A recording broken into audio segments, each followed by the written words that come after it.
Dear children, in the previous module, we learned about industrial revolutions in various countries and their good effect on the economies of the countries and the bad effects on the general population, especially the poor people.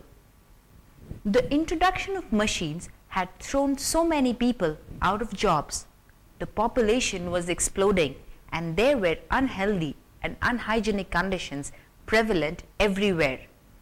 People were dying because of poverty and diseases. The situations during those days troubled the philosophers and artists. The ideas of liberty, equality, and fraternity showed the possibility of collective mass action against the injustice being done to the common people. Before we proceed ahead, let us first understand what we mean by liberty, equality, and fraternity. Liberty means freedom to live as you choose, without any restrictions from the government. Equality means that all people are treated equally, irrespective of their religion, caste, creed, color, or gender.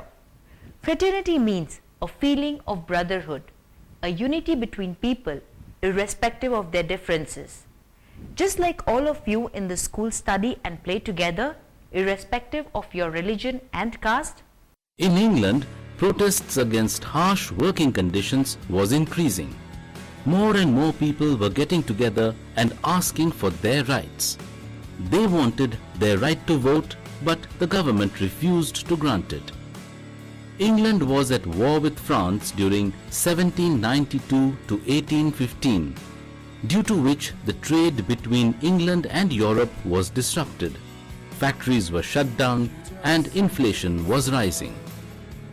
Government banned public meetings and inciting public addresses by the people. There were laws like Corns Law that prevented the import of cheaper food until prices in Britain rose up to a certain level. Workers opposed the Corns Law because without it, cheaper food items would have been brought in the country. But the landowners supported the Corns Law because they would be able to send their goods at higher rates. The prices of wheat and milk products were touching the sky. So the citizens, mostly women, began to protest the exorbitant price of bread, as it was the staple diet of the people. To show their displeasure, the protesters turned to violence. Armed mobs attacked stores and warehouses, looted bakeries and destroyed grocery and dry goods stores. Such riots were known as food or bread riots. Such riots were most prevalent during 1795 to 1840. During those days, powerful landlords merged the small portions of land owned by poor farmers with their land. This was known as enclosure and badly affected the peasants. In textile industry, machines and modern looms were replacing human workers, rendering them jobless. The weavers were upset and demanded a legal minimum wage, which was refused by the government. This angered them and they started breaking the machines. As a result, government passed an order that all those who will damage the machines will be hanged or imprisoned for life. Terrible, wasn't it?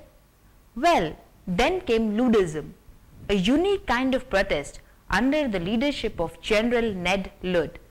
Luddites believed that machines were threatening their lives, so they started showing their anger by burning the machines.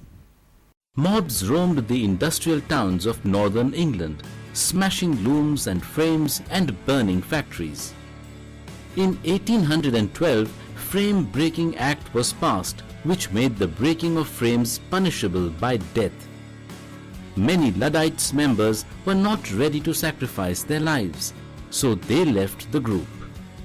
However, the government made unions legal and male workers were given the right to vote.